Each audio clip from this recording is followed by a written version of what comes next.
This week on Dance of Joy, we talk about missing fire escapes, missing soap and chewing gum jingles, and Larry's teen mom. All that and more as we watch Season 6, Episode 1 of our favorite 80s hit sitcom, Perfect Strangers.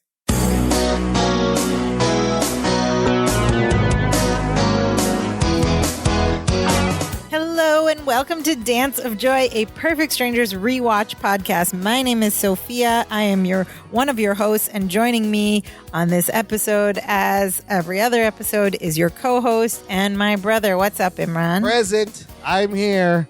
Hi, cousin listener. How's it going? Hello. Welcome to our 101st 101. Thanks for tuning in this episode, week. and also the first episode of Season 6 of Perfect Strangers. We have got into Season 6, but, before we get to this episode, where we live, it's a pretty safe area. You're here at my home.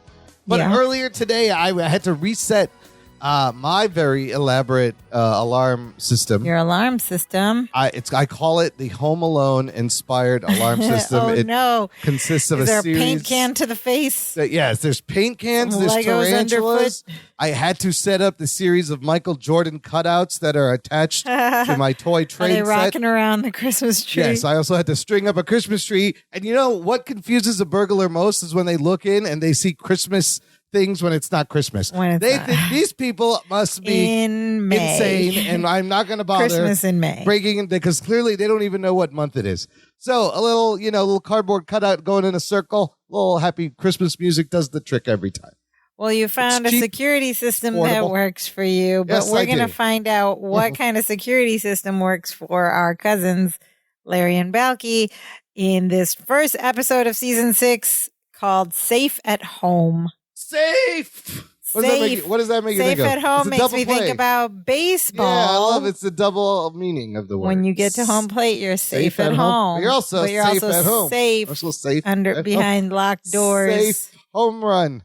Safe at home. If you were to crack open the lovely smelling TV guide, fresh off the presses with its ink and newsprint, you would have read, the boys buy a high-tech alarm after burglars ransack their apartment. Uh-oh. Dun, dun, dun. I like that word, ransack. Ransack. It describes exactly what the word describes. They ran with a sack? It was a ransacked. I don't know. It looks ransacked. Of course, we have our wonderful cast. Bronson Pinchot as Balky, Mark Lindbaker as Larry Appleton, Melanie Wilson as Jennifer, and Rebecca Arthur as Marianne. So at this point in the show, every season they started switching the order of Melanie Wilson and Rebecca Arthur's names in the opening credits. So that's Isn't that interesting? That's the only difference so far. The opening credits are the same. Yeah, the sequence, the film is all, like the video is all the same, but the credits of these two characters are flip-flopped from last season. They did that every year to keep it even or something. Contractually even, so that's interesting. Well, look, I'm excited about Season 6, Episode 1, because we are going to talk about what differences we have noticed in the new season from the last season. Right. And there are a few. Some are perplexing.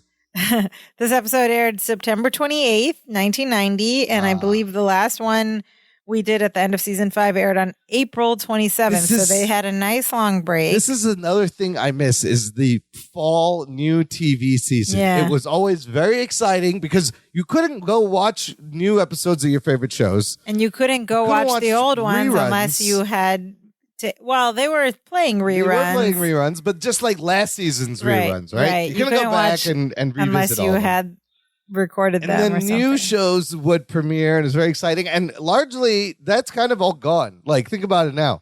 These streaming companies put out stuff whenever they want. Yeah, there's new shows all the time. There's no pilot season. There's no seasons to the TV. It's weird. Right. There is, but there isn't.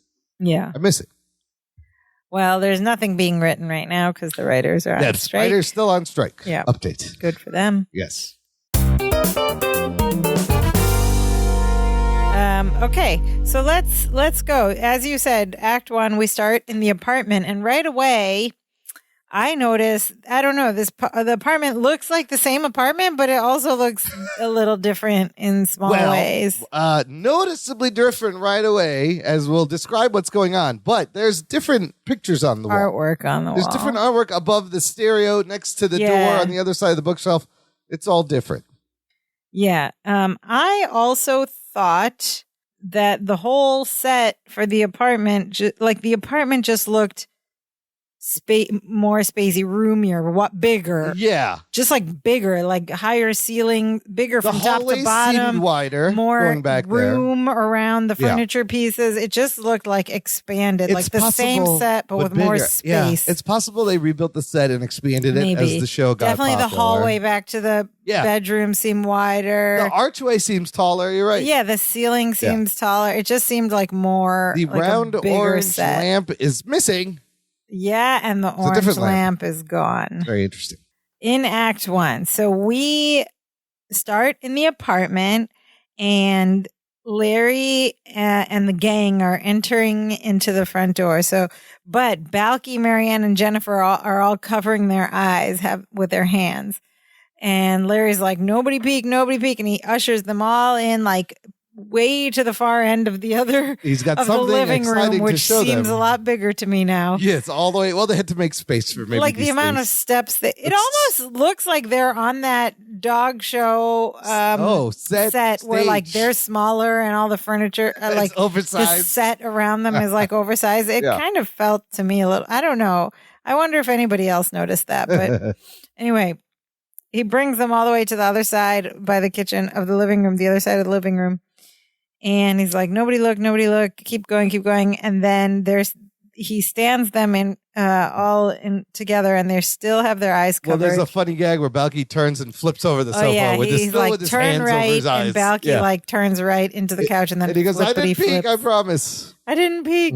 And they all get to this strange looking leather chair that's sitting there in between the living room and the kitchen. Yeah, we'll find out what that chair is. It looks real funny.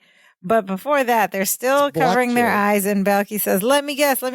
You said it was hours of fun and something we can all enjoy? And there's a beat, and he goes, I know, a Teenage Mutant Ninja Turtle dream house. Okay, I love this on various levels. I love how he combines the turtles with a Barbie dream house. Yeah. 2 this is the second Teenage Mutant Ninja joke they've done. The show, the in cartoon, 1990, yeah. No, in the show, in the series, like a few seasons ago, there was one because the cartoon was popular. But by the time this aired, the summer of 1990, that first live action Teenage I remember Mutant Ninja that Turtles movie. It's so good. It still holds up. It's still very good. It's better than this Michael Bay CGI new ones. That first movie with live the animatronic action. heads is amazing, and those heads are amazing. So that had just come out. It was very popular. I feel like they worked it. And weren't there some celebrities doing their voices? I don't remember who it was. No, they were like stunt performers doing the voices, and they showed up in the movie. And yeah, there was like Corey Feldman. Yeah, I think it was like all those teenagers. Other guys, doing the voice. It's a great movie. So they all kind of like look at him funny. Even the girls with their hands covering their eyes just turn and like, what? And then Larry's like, no. And then he tells everyone, open their eyes. And they all open their eyes and they stare at this chair and they're all like quiet. And then Balky just goes, I see it. Because Larry's like, well, what do you think? No one's saying anything. It's like, what is this? Larry's like, what do you think? And Balky says, I see it. I love it. What is it? What is it? It's great. Great timing on that. And Jennifer walks around Larry and goes, oh, she's seen this. She goes, it's one of those chairs that plays music, right? And Larry scoffs at this, like, plays music? He goes, this happens to be a state-of-the-art stereo chair, which is exactly what she said it was. Yeah. And then Balky has a great line, and he goes, wow. A Sony Sitcom. Play on the Walkman. Okay, before we go further, like, was this a real thing in 1990? I don't remember these being a real thing. It looks like something from the Sharper Image or something. It does but look like something from the Sharper Image. It wasn't like a common, it wasn't a thing. It just seems made up for this show. At the time, it had to be really high-end luxury item because later you end up with some gaming chairs that have stereos in them that vibrate when you play video games. But like this never got popular. I kind of remember seeing stuff like this. I don't remember this in the sharper all. image. With like it was really like luxury item. Like these would have been thousands of dollars easily. All right, so it kind of existed. But it's and silly. So back it's a in chair. the scene. Describe this chair. It's this chair with these two wings on the head, and you can see like there's a leather chair. There's speakers. It's a leather armchair, and then there's a little pull out with a little control box on the end of it. A controller and like ear wings, ear flaps. Ear flaps next to your head. In the chair. And Balky says the Sony Sitman, and then Larry demonstrates it for them, and he sits in the chair and he's like, you're gonna love this, listen to this. And again, there's a control panel in the front, and he presses a button, and then he sinks back into the chair, and he just like looks like happy and relaxed, and he starts snapping his fingers to music, but we can't hear. We don't hear anything. There's no music playing. And in fact, Marianne's like, I don't hear anything. And Jennifer's like, I think you have to be in the chair. So these things were special. Was that a real thing too? That you could only hear it if you're actually sitting in the chair? Maybe banging a Lufsen had one like that, but I don't think that existed. Okay, that's not a real thing. It's so that's fake. high-tech, spatial, like targeted. Maybe. So they're just watching Larry like grinning to himself and snapping his fingers to no music. And then he tells them all, Kenny Rogers on CD. Fantastic. So CDs were new in 1990. CDs were another luxury in 1990. It was the first instance of media that you had to rebuy everything because you had it on tape and now you need it on CD because apparently it was better. It's not better. But like, where do you put the CD Where's the CD in the chair? The CD player. Yeah, I don't know how this chair works. A slot for a CD. I'm very confused about this Sitman chair.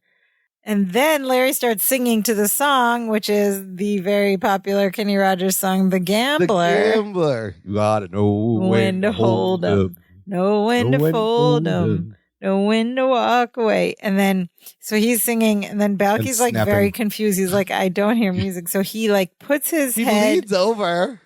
And like sticks his head from the top down into the like head piece of the chair between the speakers. But Larry's head is also there. So now he's squeezing his head in there. It's a hilarious close-up shot of one upside down Balky head and one right side up Larry head as Larry's continuing to snap and sing The Gambler. You never count your money. And Balky starts singing he too. Starts joining in, and they're both singing and harmonizing The Gambler. Oh, yeah. And then he just like climbs all the way into the chair with Larry. And sits on his lap, essentially, puts his head right next to the speaker. It's and so he funny. starts singing with them along to The Gambler. Larry, of course, is annoyed and frustrated, and he turns it off, and he goes, Balky, this was meant for one person. And Balky goes, only if that one person don't want to share. He don't want to share. He don't want to share as Larry gets out of the chair. And Marianne is right away starts to bring the plot of the episode in, going, I'd be nervous if something this expensive was in my apartment. There have been 3 robberies in the neighborhood this month. You know what? That really hasn't changed much in the last 20 years. So Balky's sitting in her chair and Larry shuts it off on him. And she goes, Jennifer suggests maybe you should get a burglar alarm. And Larry just dismisses her. For no reason. He doesn't even explain. He's like, a burglar alarm? I don't think so. Like, it's the dumbest, worst idea. She's trying to help you out, Larry. Larry typically is like the paranoid one. Yes. And the frugal one. So I don't know what he's doing with this fancy like chair that isn't even a real thing. So he doesn't care about security, and he says, I don't think so. And then Balky goes, we have those on Mypos. And everyone is kind of surprised. And Larry's like, why do you need burglar alarms? You told me there are no burglars on Mypos. And Balky says, well, there aren't. But you never know when someone from the island of Klepto will sneak over. I know where this joke's going. It's a lovely island, but boy, those Kleptos... Maniacs. You know that was Kleptomaniacs. The island of Kleptos is so clever, though. It sounds like a Greek island. No, but you know what? It's a Greek term for they Klepto. did it weirdly because they call Mypos is Mypos, and they called the island Klepto, and the people are the Kleptos. Oh, instead of the Kleptosians. But yeah, Myposians, it should be Kleptosians, and the island should be called Kleptos. Kleptos. But, that wouldn't work for the wordplay joke. So he could have said the island of Kleptos. Yeah, but also Kleptomaniacs. he also said Lesbos, Thespos. No, they didn't do Lesbos. Lesbos is a real island. Thespos. Anyways, the girls are like, Larry, you got a lot of valuable stuff here. Maybe you should get an alarm. And Larry, again, I don't need to spend a lot of money on an alarm system to protect my home. Now he's being cheap, even though he just bought this high-end stereo chair. And Jennifer explains you don't need a lot of money. Her and Mary Ann got a simple, inexpensive alarm. She says someone breaks in, the bell goes off, the police show up. And Mary Ann goes, Jennifer's always reminding me to set it. And Jennifer goes, did you set it? And Mary Ann goes, no, you didn't remind me. And then Jennifer's like, we better go. Because what kind of valuable stuff do they have? And then Jennifer, on their way out, she's like, do I have to remind you to do everything? And Mary Ann goes, you didn't remind me to turn off the iron. She goes, did you turn off the iron? Mary Ann goes, no, you didn't remind me. So not only someone broken in, their apartment's probably on fire. That was a nice little scene for them, though. Yeah, it's cute. And they exit. And now Larry turns back to see Balky sitting on the stereo chair with a pair of sunglasses. Apparently doing like a Stevie Wonder impersonation. Yeah, I don't know if we could do that anymore. I don't know if that holds up, but he's just waving his head back and forth with sunglasses on. Swaying like Stevie Wonder. And Larry, so the girls leave, and then Larry turns into this like ugly, very chauvinistic, misogynist Larry. These next few lines are very dated. He goes to Balky, he goes, did you hear that? An alarm system. Women. They're such fragile creatures. All the protection men like us need is a sturdy oak door and a good deadbolt. What? Who wrote this? A man, probably. Who wrote this? Yeah, that doesn't hold up. That's part for PS Today. Definitely. That is not going to fly anymore. Such fragile creatures. Yeah, this is it's just old way men used to think. Anyways, we transition to another evening in the apartment, and now this whole next scene is very bizarre. As we are showing Balky sitting at the counter, and he is emptying such a weird scene. Ice cubes into a bowl and giggling. And like giggling and grinning. Like devilishly or very mischievously to himself. And I'm like, what is going on? He's putting in ice cubes one by one and laughing as Larry walks out and tells them they got to go pick up the girls. They're going for a date somewhere. They have dinner reservations at Antoine's Cajun Kitchen. Antoine's Cajun is a good place. I don't know why they made such a big deal to say Antoine so many times. Antoine. And so Balky hears this cue and he says, cousin, you always eat too much of Antoine's 4-alarm shrimp. Don't you think before we go, you ought to coat your stomach? Acting all weird and suspicious. And grinning and mischievous. And Larry's like, oh, good idea. Could you get the Maalox for me? He also does a big laugh, like a silent laugh after he says that. Oh, yeah, to himself. And he says, and Larry says, could you get the Maalox for me? Okay, this is also notable because it's the first time he has not called antacid and used a brand name. They used a brand name. Maalox. You know that blue bottle of Maalox that tastes like... How did they get away with saying the brand name? And so he asked Balky to get it, and Balky says, no, you get it yourself. And he's still laughing to himself. Yeah, and Larry's looking at him like, what is wrong with him? Why are you acting so strange? So he goes, all right. And he walks into the kitchen, opens a cupboard, reaches in to get the Maalox, and then there's a loud snap. And he pulls his hand out with a mousetrap like snapped on it. And he's like screaming and he's like, get it off. It's got 2 fingers. Get it off. It caught his first 2 fingers. And Balky pulls off the mousetrap. Not elegantly, causing more pain. He's just like, you know how you just pull it off and it hurts more? And then he takes Larry's hand and puts it in that bowl of ice that he was preparing. Right away. And starts dipping it like a tea bag into the ice. And then he just goes, pretty good, huh? And Larry is fuming and he says, I suppose you have an explanation for this? Balky says, well, of course I do. Don't be ridiculous. The ice prevents swelling. I think that is great.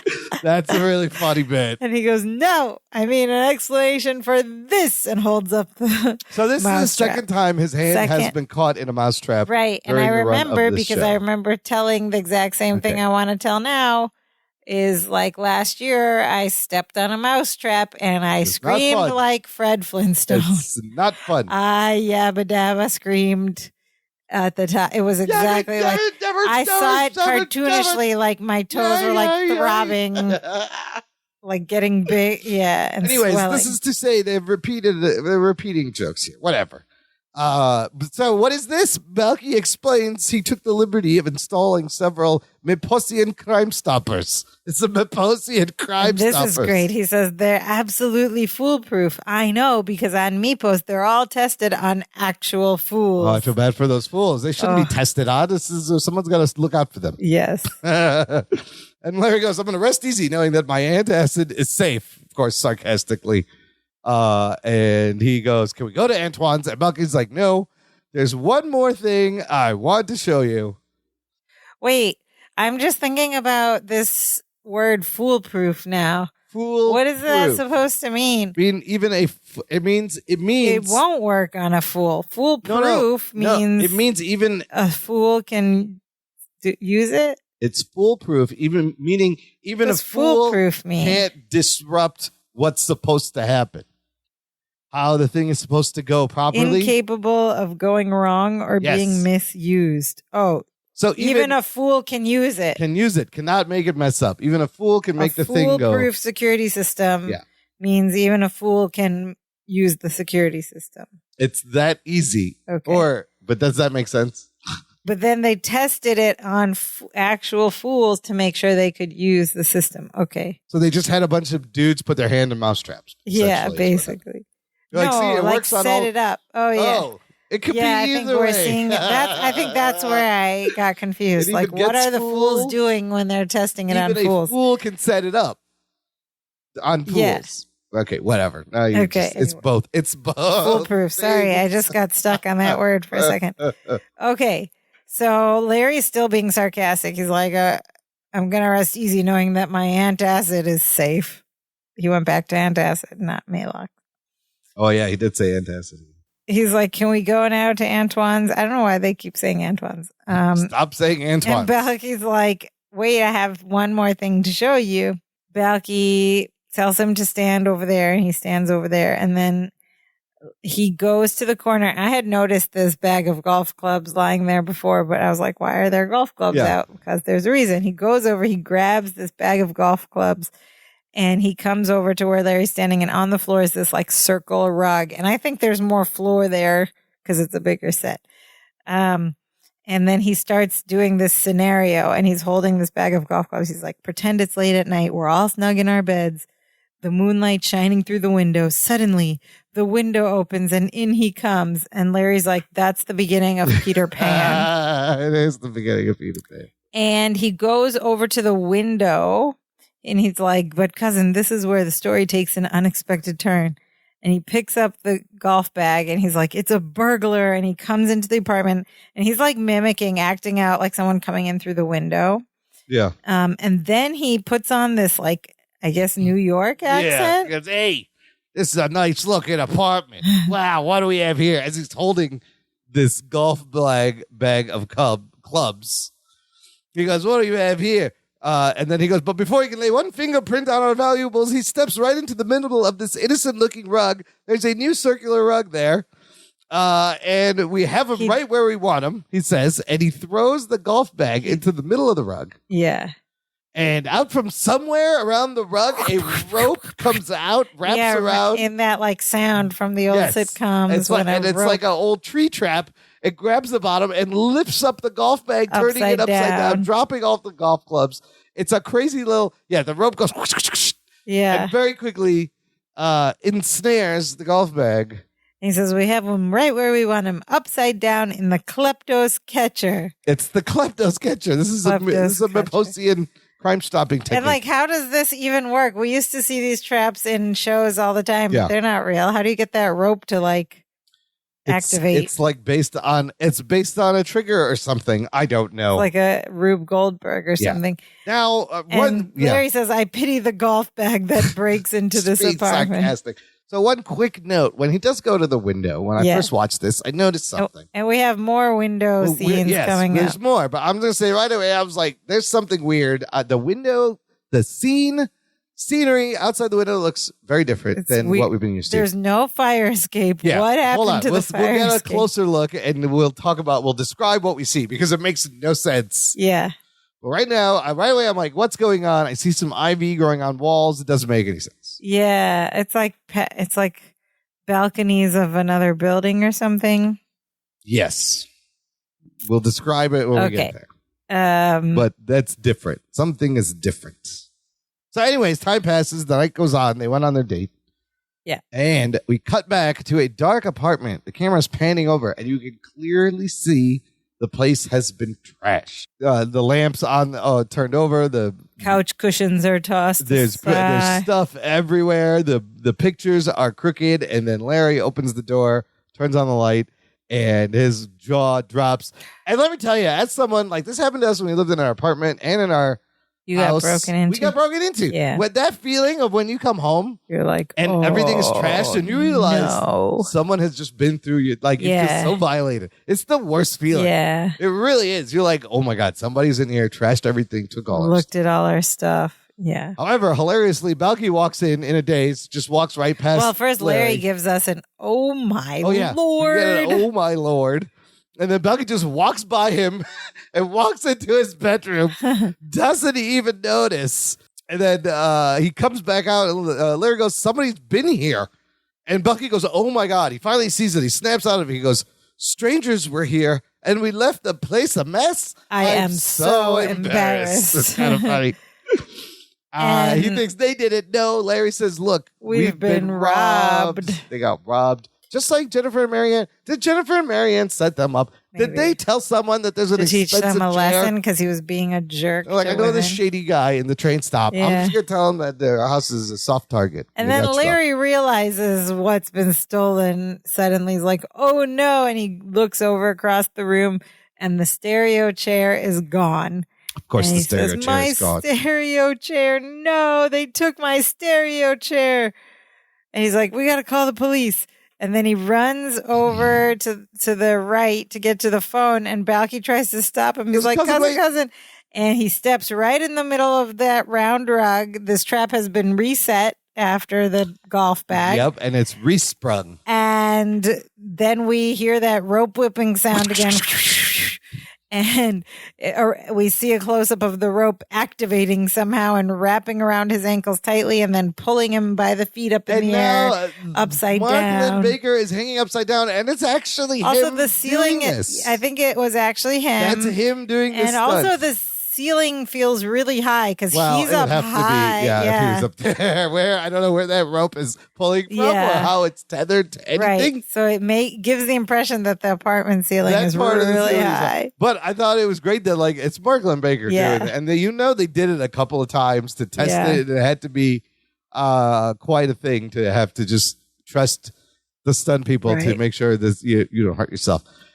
So Larry's he's hanging upside down. And then Balky just says, well, we know one thing. The burglar didn't come in through the window. No, clearly not. And then Larry gets frustrated, tries to grab him. Balky just leaves him hanging. And that was the window trap. To black. So they came in through the door. Yeah. Or something. Or another window. Who knows? Listen, as we'll see later, there's no fire escape. So I don't know how they would have came in through the window. Anyways, that's the end of Act One. That's a good point. Listener, there's a way you can join this conversation. We'd love to hear from you and meet you. Join our Facebook group. You can meet other perfect strangers, fans, Dance of Joy podcast listeners, and comment on the episode threads that I post before we record these episodes. Leave your observations, memories, questions, whatever. We'd love to share them at the end of the show. There's some good discussions in there. Oh, absolutely. Always. Going into season 6. Okay, so we are into Act 2 now, and we're in the apartment, but some days have passed since the break-in. And we see a new character. It's a guest character. He's wearing beige overalls, like a work utility beige suit. And on the back of his outfit says "Safe at Home." Hey, that's the title of this episode. Safe at Home. Hey, that is the title. And he's working at the window. Okay. This window. He's working at the windows. Pause. Now you can really get a clear shot. It's daytime. What you see out the window very clearly is no fire escape. No fire escape. And there appears to be ivy and balconies across that look like they would be across from you in a courtyard, not a giant 2-lane street in the middle of Chicago somewhere. And the building style appears to be something you would see maybe in Los Angeles and not in Chicago. It was like the outside of another set. Or something. It makes no or sense. Studio, Later on, you will see, we'll point out there's an umbrella on the balcony. It looks really weird. You could see a stained glass window. It's like white. From a church. Yeah, it's all white. But this is the window that we see in the establishing shot where there's a fire escape and there's a big street and the building across the street would look like an apartment building. Right, there's no windows. There's white walls. What is this? Oh, yeah. It's so weird. And how did they think no one would notice that? And white stripes. And I'm like, what is going on? It was so distracting. I was like, what? It was so weird. What's going on? Where are they? We'll have to see next episode what's outside the window. Why does it look like that? Did the whole... Yeah. It made no sense. Yeah. So anyway, suspend all those questions Where's the for fire now. Escape? How's the burglar going to break it? So anyway, they're still afraid somebody's going to break in without a fire escape because this guy is working on the window, and Larry's trying to rush him. Yeah, Larry's trying to rush him because, I don't know what's. None of this whole episode is very out of character for Larry. It kind of is. But he's like, how much longer is this going to take? And the guy's like, you don't put in a top of the line security system in 15 minutes. Rome might have been built in a day, but it took him a month to secure it. Like, this is his standard corny security joke. And he laughs at it. And Larry's not impressed. He's like, okay. Then we cut to Balky entering the new front door, which is what? It is a giant metal frame with a metal door and a metal latch. And it looks hard to move. And it looks heavy. It's got 3 big hinges. There's a keypad now on the wall next to it.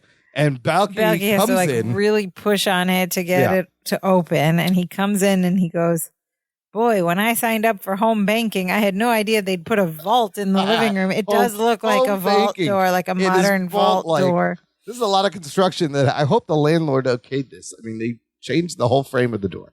And Larry explains that that's part of their new security system because he has changed his mind about the security system.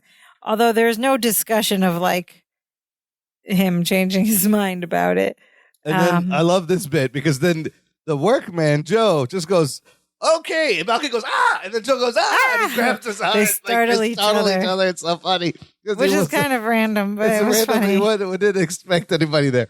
Joel, this workman almost has a heart attack as he screams. So Larry introduces everyone. The workman is called Joe McNulty. Joe. And he's like, this is Balky Bartakamus. And of course, Balky hugs him instead of the doing his handshake. And Larry tells him Joe is from Safe at Home Security Systems. And then Joe goes, you're not safe at home till you call Safe at Home. Their slogan. It's cute.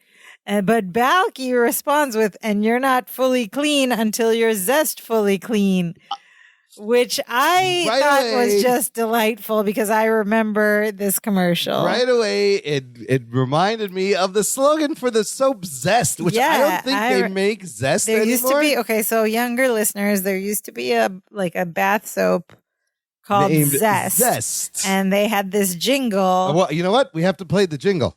We just have to share. You're not fully clean unless you're zestfully clean, or until you're zestfully. Zest takes you to a clean you could never get from soap. Zestfully clean, zestfully clean. You're not fully clean until you're zestfully clean. Zest deodorant lather lathers you clean. Then so this commercial is showing little boys in the shower. And women in the shower. Cleaner than soap ever could. Soap leaves a sticky film behind, but Zest rinses clean away. Zestfully clean. You're not fully clean unless you're zestfully clean. Yeah, I remember this commercial very well. Zest commercial. So when I heard this in this show, when Balky said it, I just smiled right away. And you're not fully clean until you're zest. It's a great jingle. That is a good jingle, even though the soap didn't survive. I don't know what happened to Zest. Yeah, I don't know. You don't really see soap commercials like that anymore either. Like they're showing you people bathing and like opening their towels. Yeah, we used to have more soap commercials. When's the last like bar soap commercial? Irish Spring. Yes, by Irish Spring. Dial, the yellow one. Yeah. What happened to the soap commercials? Do they not need to advertise? Oil of Olay. But think about it. You know what? I don't know if I've seen Dove. There might be Dove commercials. Makes commercials still. But these and like chewing gum commercials. Remember Big Red? Nobody chews gum anymore.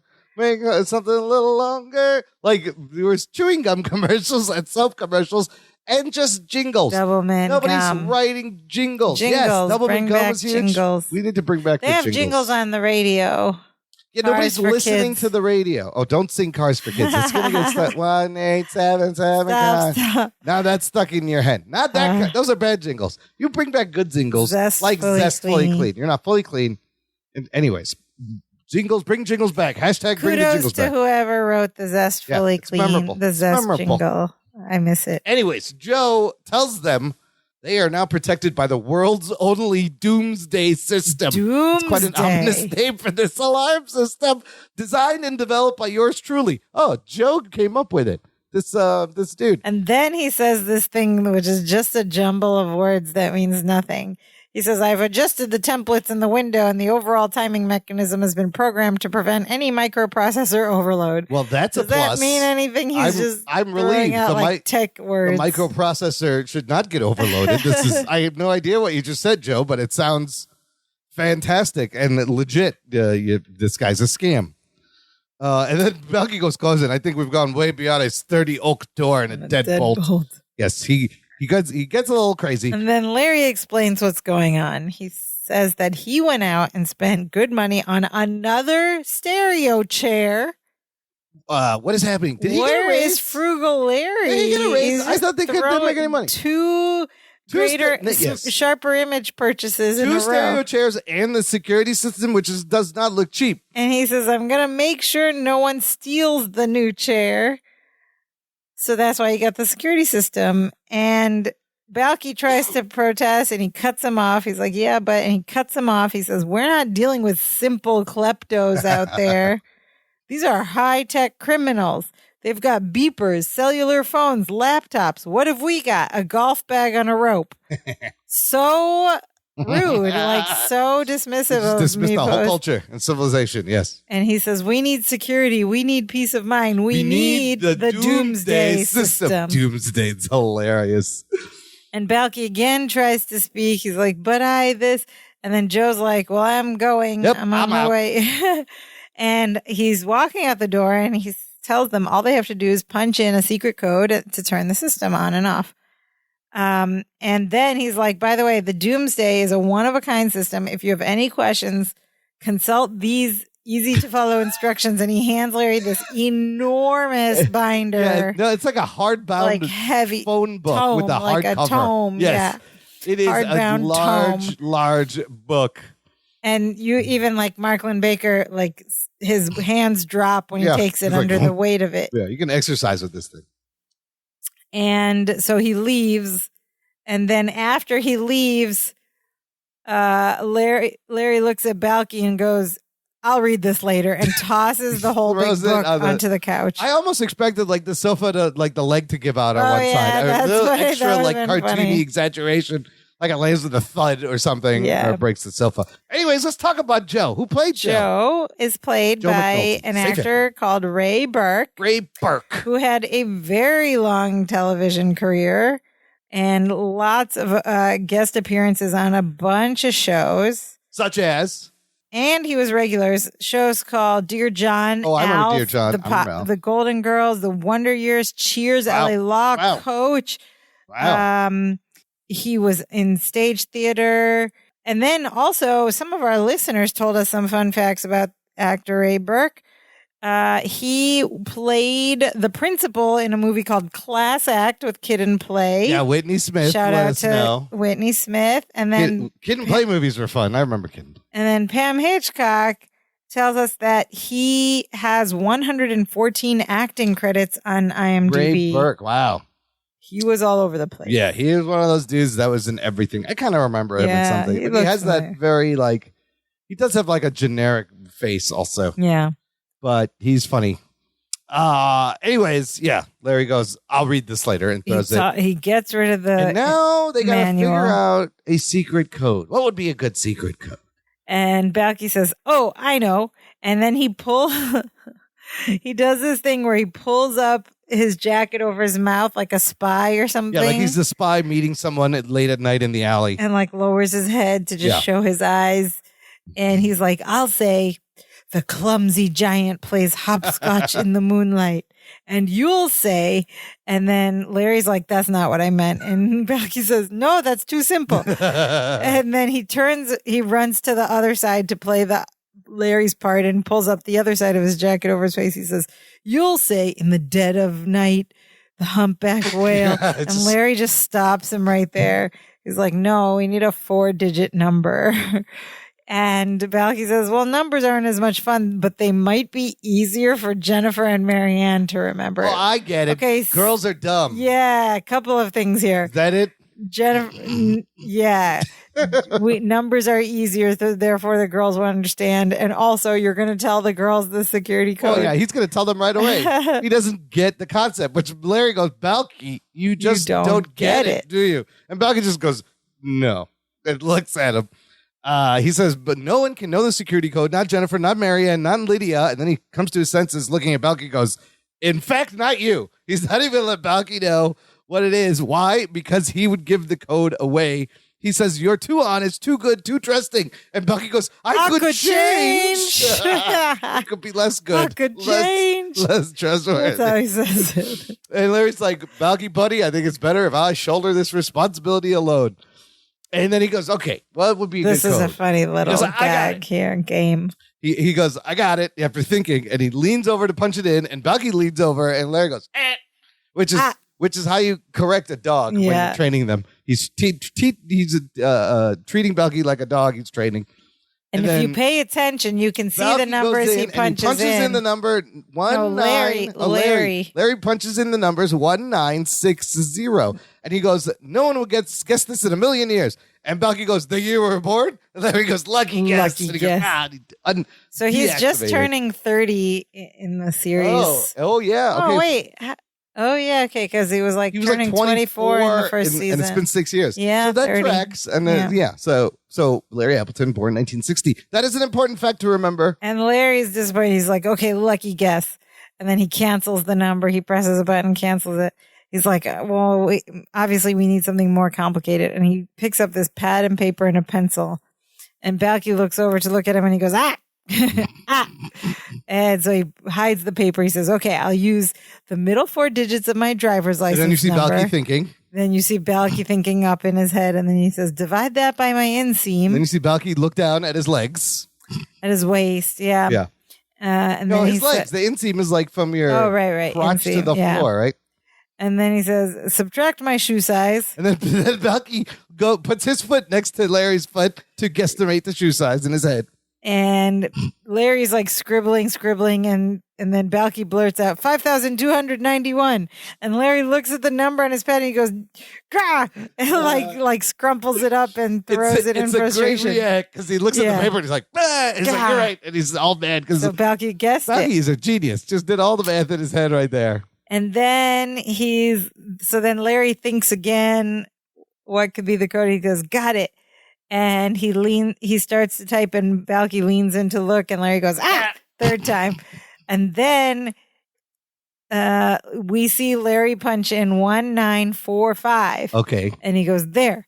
Now only I know the secret code. The code is mine. It's my code."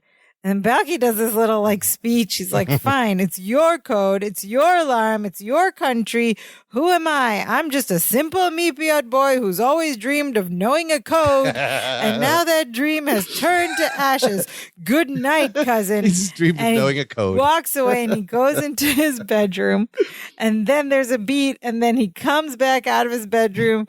And he goes, "Is it the year your mother was born?" And Larry's like, "No. Good night." And Balky goes back to his bedroom. As soon as he's gone, Larry's like, "Damn."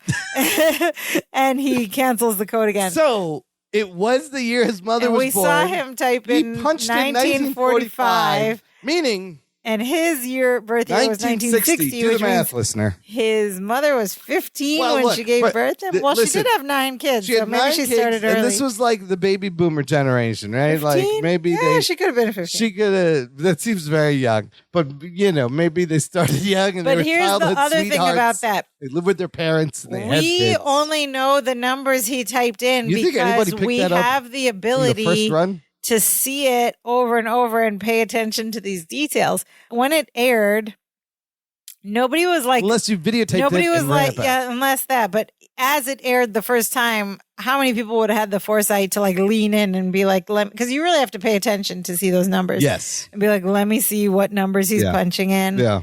I don't think anybody would have caught that, in 1990 They when could have this went came on the show. 1940 though, and it would have made sense. Like 45. Yeah. Maybe he 47. messed up. Maybe he just messed up.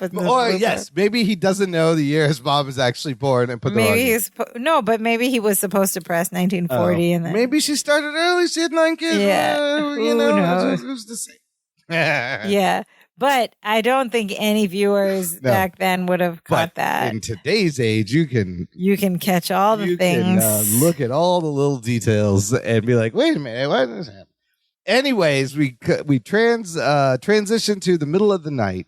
Our lights are out, and you see Larry and come out of his a whole bunch of physical comedies about it. And a great physical comedy scene as he sleepily walks over while he's yawning to the kitchen and stumbles over the golf club bag that was standing in the corner, and he knocks it over, and he bends down to pick it up when all of a sudden the lights go out, everything turns green, and there is a laser shooting at the wall behind him just above his head. Oof. What is happening? Laser. Where is it being shot from? And then the laser from the fourth wall area. Yes, really from like the camera, like where the camera would be from the viewer's area, and the laser starts moving across the room, scanning the room, and he's got to duck and dodge a laser this beam of light, and he's like, oh, and then it starts scanning back. And what's crazy is you could see this thing hit the surfaces of the set. Like, this is a practical real laser. It's a practical effect. Someone is shining a light or something. Yeah. And Larry has to dive again as the thing passes over his head. Right. And then he takes a step forward and another laser shoots out just in front of him. Because he has no idea what's going to happen if the laser finds him. If he had read the manual, he didn't read the manual. Seen what actually happens when you trip the alarm. Like, he has just tripped the alarm.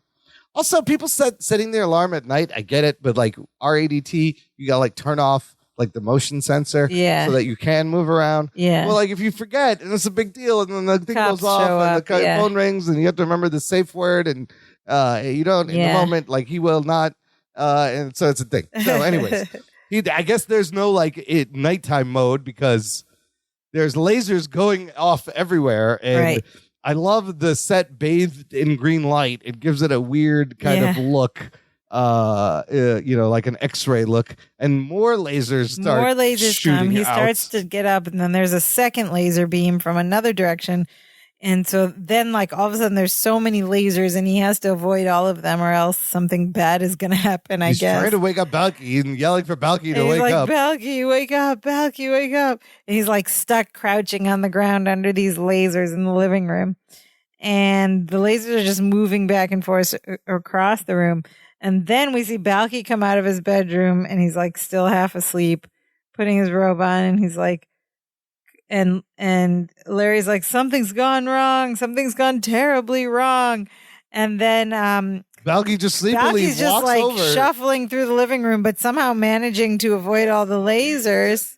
Balky somehow misses all the lasers as Larry reaches up, grabs him, and pulls him down to the ground. the sofa.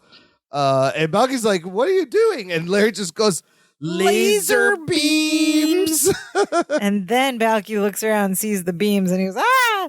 And then they both like hop hit over the ground. sofa. Yeah, they hop over the sofa, and then they're in front of the sofa now. So now they're in front of the couch, and they're by the coffee table, and then they're still crouching to avoid these lasers. And Balky's like, somebody must have broken into the house. And Larry says, it was me.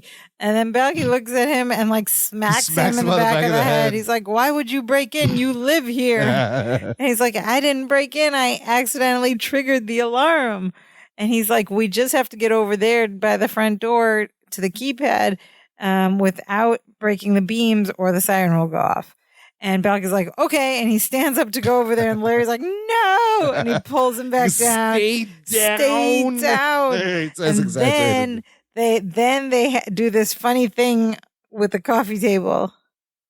They're both get under the coffee table and you see the tops of their heads and their shoulders. And they both do this simultaneous like crawl, shuffle, rock move back and forth as they slowly like army crawl forward, but like on their forearms. Yeah. They're like left, right, left. It's real funny. Like and they had to, and what they're doing is like squeezing themselves through the bottom of the coffee table. And Larry goes in a coordinated way as he crawls over Balky, and then they both crawl to the door, and they've made it to the door and the keypad.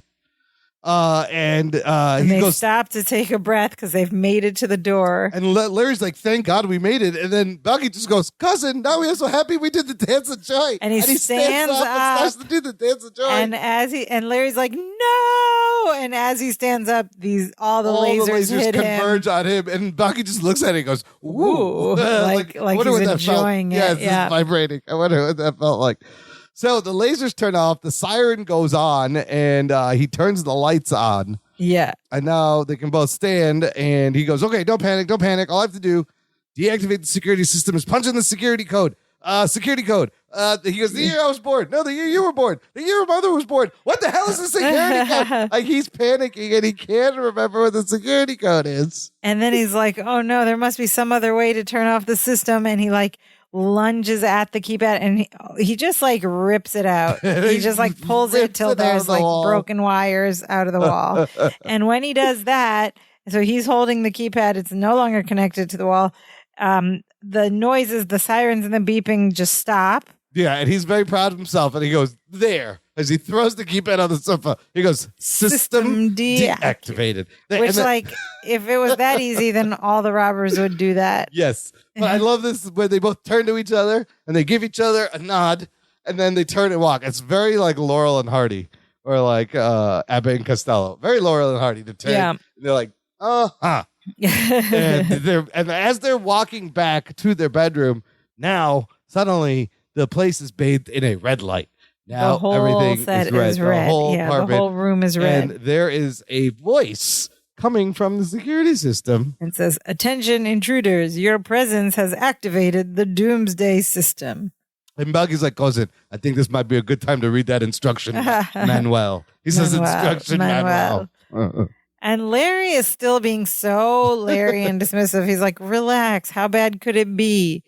And then we hear the voice and it says, "Intruder, you have chosen to violate the home of a law-abiding citizen for the last time. You have exactly 60 seconds to the release of poison gas." And then they look at each other like, poison gas! They both scream. And they run to the front door trying to open it, and it won't open. And then they do that great gag they haven't done in a while, where Larry's pulling the door and Balky is pulling Larry's head. By the head. The head. They pull back twice.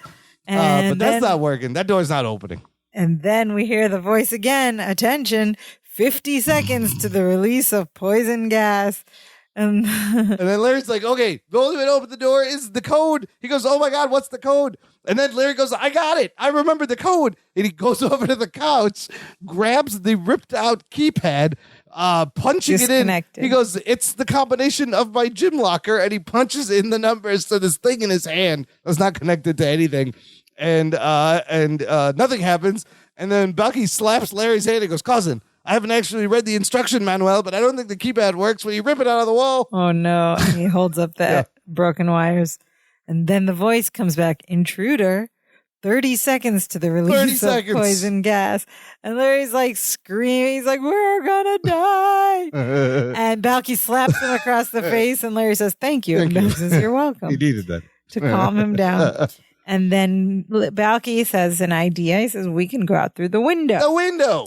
They run to the window. There's no fireplace out there, though. How are you going to get there? Yeah, there's no fireplace. You're just going to fall down to the ground.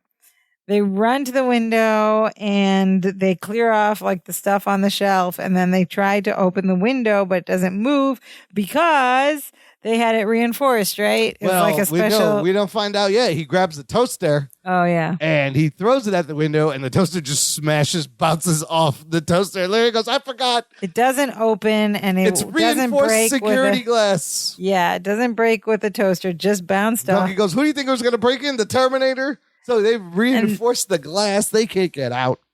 And Larry says there must be something big enough to break it with. They need something big and heavy. And Balky starts to reach for Larry. And Larry's like, no. Yes, Balky puts his hand around his throat. Larry goes, no. And then Balky runs to the chair. Stereo chair. And Larry goes, no. And then we hear the voice go, intruder, 10 seconds until it reaches the poison gas. And then Larry goes, points yes. at it and goes, yes. And so they both go and lift the chair. They take the main part off the base. They run to the window. They throw it through, and the glass shatters. And you hear it crash down on the street and stuff. And the chair falls and crashes to the street. And they're climbing out there. So now they have a broken glass window, and they're trying to climb out of it, but there's glass everywhere. And the voice is counting down the seconds to the poison gas. 9, 8, 7, 6, 5, 4, 3, 2, and Larry's like, hold your breath. And Balky like holds his breath, takes a big gulp and holds his breath. 1, 0. And then they wait for something catastrophic. They're still like climbing out this window very slowly with no fire escape. And then the voice says, attention owners, the intruders have been frightened away. Please reset the system. Thank you and have a nice day. That's it. It was all fake out. No poison gas. And the red lights go off and the white lights come back on, the regular lights. And Larry sniffs the air and he's like, it's okay. Hold on. So this whole sequence, looking out the window, is so perplexing because there's 3 different angles. You see, on one angle, you see there's the like ivy and globe lights. And one angle, you see like stained glass that looks like it's a church in the corner. There's a third angle where you see balconies. There's an umbrella on the balcony. It's a very weird. What is going on out there? I think they just weren't paying attention. What is these this were just like other window sets in the background? These were just other sets in the studio, in the lot or something. It wasn't. They just didn't change it. They just weren't paying attention. But how would they think? Even watching it in real time, you would be like, what happened to the balcony? They must have told the show. The balcony was just 2 episodes ago with the bird. Yeah. The fire escape. Yeah. Or the fire escape. They must have built sets like over the summer and must have told the producers, by the way, this is what's next to your set now. We can't really change it. So what do you want to do? And they're like, yeah, you know what? It's fine. Just no one's going to notice. Don't call attention to it. Yes, the stained glass in the corner and the umbrella. Come on. It's so distracting. It's so weird. Okay, so anyway, the system goes off. There's no gas. Balky the red lights go away. And then we see Balky like almost pass out. And then Larry sniffs at the air like he does, like a weasel. And he's like, there's no poison gas. And then Balky like kind of almost about to pass out. He collapses. And he's like, Balky, breathe. And then he finally lets out his breath. All right, so the next scene is some days have passed. And we see Larry and Balky, and we also see the stereo chair, but it doesn't look so new anymore. It's like patched up with lots of different duct tape and string, and it looks ugly. It's all like patched up back together, being held together by tape. And Glorious. We don't have lesson time music, but Larry just goes into his lesson, just complete exposition of the lesson here. And he says, well, I really made a mess of things, didn't I? Yes, you did. And he says, I could have got a simple, basic alarm system, but no, I had to go with the laser beams and the security glass. And he says, I dove off the deep end, jumped in over my head, bit off more than I could chew. All the idioms and or song lyrics, because Larry then says, yes, cousin, once again, you did it your way. Well, Balky says that. Balky says, once again, you did it your way, which, of course, he's quoting a line from the famous Frank Sinatra those are lines song, from My Way, Frank Sinatra song. Which makes us realize that what Larry had said were also lines from the same song. I also thought of I bit off more than I can chew. I didn't know. See, I didn't know those were lyrics from the song. I remember you did it your way. I thought it was a reference to the Whopper. I think it's just bit off more than I could chew. The Burger King commercial where you can have it your way. Oh. Have it your way. No, I got it as soon as he said, once again, you did it your way. Okay, Sinatra And then reference. Becky Nice. says, I'm just sorry about the chair. And Larry's like, oh, don't worry about that. I worked a small miracle putting it back together. He's very proud of himself still. And he sits down in the chair. He's like, I even surprised myself. And then he pushes a button on the control panel and the entire chair like falls apart. It's the hilarious. arms fall One by off, one. the back falls off. Yeah. And on that, they fade out, and that's the end. They roll credits. A very straightforward exposition-y lesson. Before we tell you what we thought about the show, listener, why don't you go pick up some Dance of Joy swag at our wonderful TeePublic shop. danceofjoypod.com/shop will get you there, and you can get a lovely cell phone case or a hoodie or a tank top or a t-shirt in multiple styles or a tote bag or a pillow or a computer laptop case, all with the Dance of Joy logo. Lots of fun, niche, unique items that no one else will have, and you can advertise and talk about this podcast while showing off your cool swag. So, season 6 opener. The boys have had a break. The writing staff has had a break. They've come back for another 24 episodes and lead with this. I noticed a couple other things, like Balky's hair, very Elvis. His shirts are very colorful. He had Very one colorful like shirts. tapestry shirt and Yeah. one like just 90s brightly colored. Yeah, not a lot of vests, but more like bubblegum shirt. bright shirts. He's had like a tree shirt. And his shirts are a little more, his outfits are a little more baggy than fitted. The boys look This- good, though, coming back, right? Yeah. They're 30 now. They're 30, yes, in 1990. But I don't know. I guess There was something just like I didn't off remember about this whole I story. don't remember this episode. You think I would have remembered the lasers, but I don't remember the lasers. You remember but the lasers. there's something like things Well, aren't making sense. Larry like is out of character the whole Larry's time. out of character the whole time. Why would he He's spending money. spend on these like fancy things when he's so frugal? And you'd think he would be more paranoid about theft, Especially and when he's security. spending all this money on fancy things, But he right? just like scoffs at it. Yeah. It's a little inconsistent. There's like some Meposian things, but they're not really that. I don't know. I don't know. Good physical humor, And though. usually, like the formula of the show in the past of the cross cultural stuff is like whenever Balky says, "Oh, on Mepos we have His this thing way is that we do better. it," then they end up doing his thing, 'Cause and it's his always thing ends up better. saving the Yeah, day. yeah. Here they just but kind of then they mention just it. mentioned it played for it for the a gag, joke. but it was like Yeah. a very surface gag, and there was no depth to it, and it doesn't. We never come back to it and learn that, like, oh, don't mock the Mep. Usually, when Larry is like mocking or sarcastic about the Meposian thing, It bites him in the butt. him in the butt. Yeah. But this time, he was sarcastic and had no redemption for it. Like, there's no, I don't know. Yeah, it was an interesting timed burglary just as he got the chair. But Yeah, and what else got burgled from there? I wonder what else. Did they take Dimitri? We'll find out. We'll talk about that later. But like, what if they stole Dimitri? The stereo looked like it was missing. So you know how there's a stereo yeah. sitting there? So, Yeah. and again, the new artwork on the wall is interesting.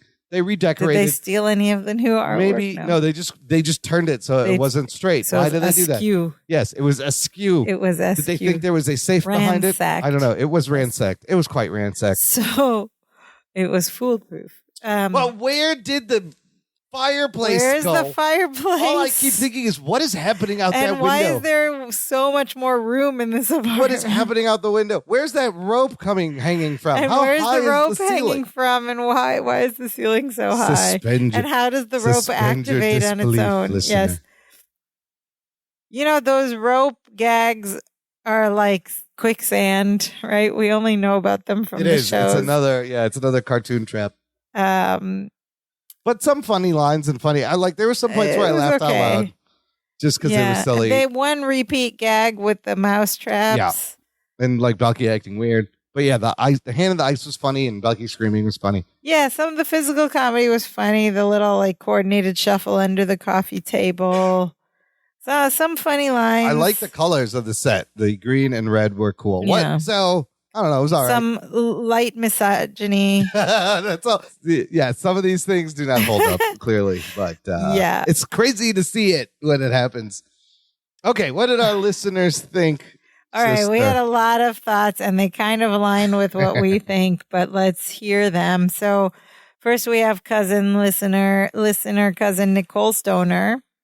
Oh, she actually liked this one more than we did. She says, a fun season opener overall, but how did the girls and other neighbors not hear the alarm go off in the middle of the night? Yeah, Fair point. That's pretty loud. Fair point. That would have been annoying. Yeah, and like, wouldn't they come to like see what was, I don't know. And then we have listener cousin John Adama, who writes, Frugal Larry is suddenly throwing money at stereo chairs. Know. Very good point. Very good point. He writes, this is one of the few episodes I distinctly remember because as a child of 8, this scared the hell out of me. The lasers, dramatic lighting, and poison gas really left a mark almost as big as the Urkelbot. Oh, man. Okay. I love memories like that. Like, I love hearing what people remember and why when they were kids. That sticks with you. There's more. He also writes, seeing it as an adult, I'm fairly disappointed in this episode. It doesn't have many hallmarks of a Perfect Strangers episode and feels like it could have been plugged into almost any sitcom of the time. That's generic. A really good point. Very generic-y. Everything is so far-fetched that it's more surreal than actually funny to me. I guess I've aged into new reasons to dislike this episode. A probably harsh C- for me. Look, I'm still hung up on this like stereo chair that isn't a real thing. I'm like, how do you make this whole episode over something that they sell those? Did they have those? Put in 90s. They sell ones now. Stereo chairs. That look like eggs. Remember the chair from Mork and Mindy? Like the egg chair? Oh, yeah, egg chairs. It looks like that. They go for like thousands of dollars. But in 1990... Oh, there's one for... Oh, 1970 egg chair. There's one for $600 that looks just like that one. Really? Yeah. Where are you seeing that? On Sharper Image? It's on Amazon. Mid-century lounge chair and Ottoman modern chair. I don't know if this is a... the style of chair. I've seen that style of chair, but it was a stereo chair, I think? I don't think it was stereo. In the 60s it was. But they have egg chairs with sound speakers in them. Remember? Interesting. Anyway. There's theater chairs. What a weird thing to base your episode on. Like you needed something expensive to get stolen, but with the stereo chair, they had the gag of him like singing the Kenny Rogers song. But like, what a weird thing! Like, one of the writers saw it in a Sharper Image, and they're like, "What is this? This is hilarious that rich people are buying this." It's just so random. Yeah. Okay. Now you have cool gaming chairs though that vibrate, and sometimes they have speakers, and they make you sit up straight. But okay. Yeah. All right, we have some more listener comments. We have a bunch of comments from listener cousin Whitney Smith. This is funny. She writes, hello to the mullet and goodbye to the vest, sadly. See, this is the change. Balky's attire. Fewer vests, more mullets. Yeah. Okay. Yeah. But she didn't like his hair. Oh, it looked like Elvis. That was cool. She writes, another thing I noticed is Balky's accent. Each season seemed like his accent was becoming less and less predominant, not as thick as the last 5 seasons. And in this season, you can really tell. I didn't like how he sounded throughout the remainder of the series, and Bronson Pinchot also looked a little thicker too. Okay, so 2 things here. First of all, I mean, fair point, but like, if the longer Balky stays in America, the less pronounced his accent is going to be, presumably, right? People lose their accents, so that could make sense for the story. And he'd get chunkier with the modern American diet. Oh yeah, he's eating all sorts of junk. But we also know from the grapevine that Bronson Pinchot did have weight struggles. That's true. And felt quite sensitive about them. Yeah. But yeah, he did fluctuate throughout the 8 seasons. All right, so there's more. Okay, so I don't know the accent. I guess we'll pay attention to that the rest of this season. I would have actually had the opposite thought. I would be like, it's 6 years in. Like, why is his accent so heavy? Because it's funny and it's the basis of the show. Yeah. But like, he's been here for how long now? But some people keep their accent for many years when they come here. Right. Anyways, did Whitney Smith think this was a good season 6 opener? She did not. Oh, she wrote, okay. Safe at Home wasn't a strong season opener. Seemed like it was shot in the dark, or it was everyone's first day on the job. Ouch. That's rough. She says, not a lot of Perfect Strangers gags that we know and love. The chair reminded me of something you buy from the Sharper Image. Every time I hear The Gambler, I think of this scene and snap like Larry does. I love the kleptomaniac joke. And we learned about the traps they set up on Mypos. Oh, and in agreement with everybody else so far, she writes, Larry was anything but frugal or cheap in this episode. 2 music chairs and a state-of-the-art alarm system that he clearly didn't know how to work, along with the code that he came up with and couldn't remember. Yeah, so a lot of weird things. Yes, a lot of weird decisions. A lot of weird things in the script.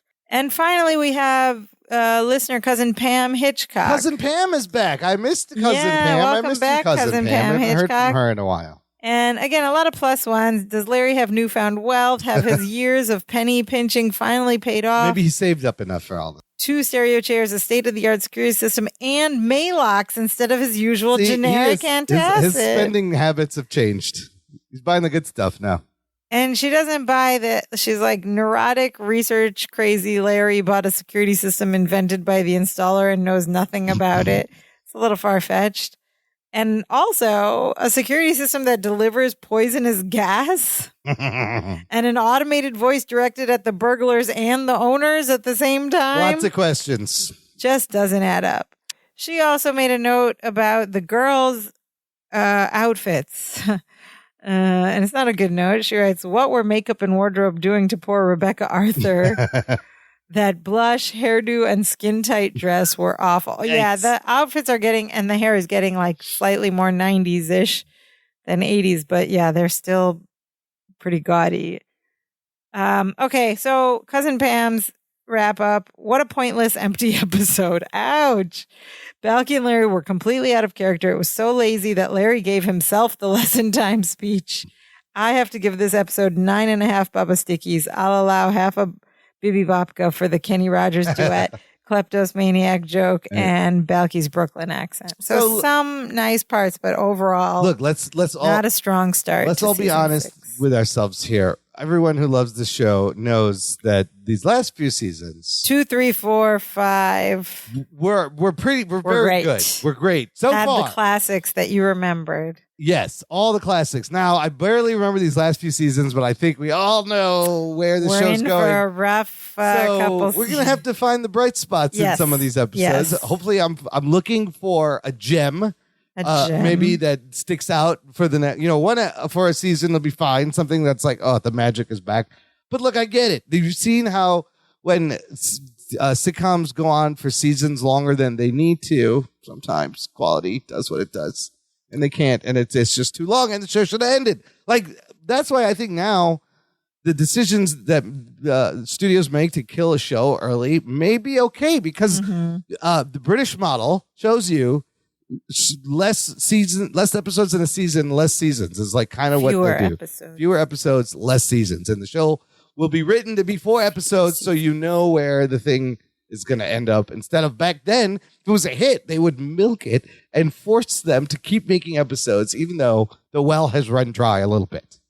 And they get careless with these details, like outside the window. Well, and now nobody just cares that it looks completely different, I guess. I don't know what was happening. I thought the whole set looked different. Like, I just thought it was a bigger apartment set. A little bit different. We did get a Don't Be Ridiculous. Of course I have Don't Be Ridiculous. And we kind of had a Dimitri appearance. It wasn't Dimitri in the fur, but it was a photograph of Dimitri that is seen in the kitchen. Well, Larry's the hanging end. upside down. No, it's in the middle when Larry gets caught in the trap.